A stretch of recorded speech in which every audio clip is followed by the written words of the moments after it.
Déco dans le présent pour mieux construire l'avenir. La chronique d'Interentreprise avec Francette Florimond. Bonjour, j'espère que vous allez bien.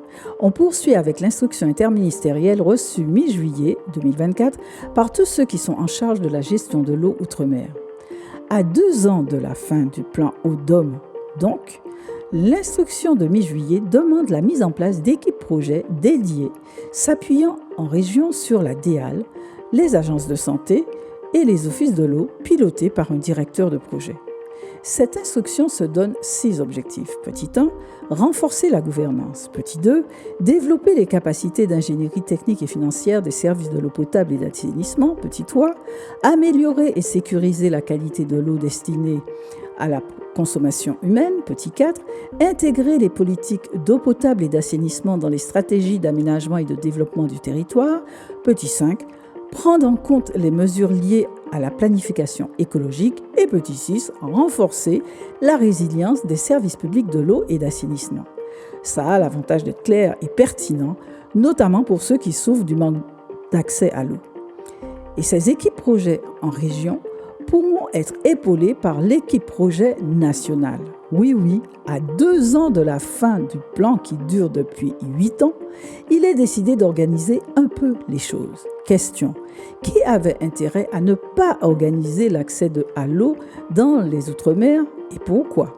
Donc, revenons à l'instruction. Ces équipes projets devront organiser des comités de suivi de la bonne application des contrats de progrès signés avec les préfets. Dans ces comités seront présentées pour avis les priorités d'investissement inscrites dans les plans pluriannuels d'investissement, une manière d'engager tout le monde.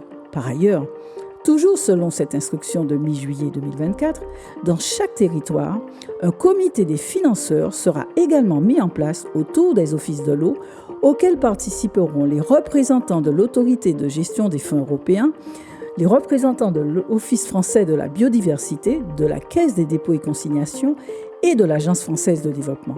Enfin, une conférence régionale des acteurs de l'eau devra se tenir une fois par an avec les acteurs de l'eau pour partager les avancées du plan Eau-DOM et définir les grandes orientations stratégiques. Les présidents des régions et des collectivités pourront co-présider ces conférences régionales et un bilan synthétique sera partagé par tous les acteurs, rendu public et transmis au coordonnateur interministériel du plan Eau-DOM. Une manière que tout le monde parle de la même chose et de la même voix et ne balade plus la population. Pourquoi avoir attendu autant pour mettre en place ce processus de bon sens? On continue la semaine prochaine. Prenez soin de vous. Déco dans le présent pour mieux construire l'avenir. La chronique d'Interentreprise avec Francette Florimond.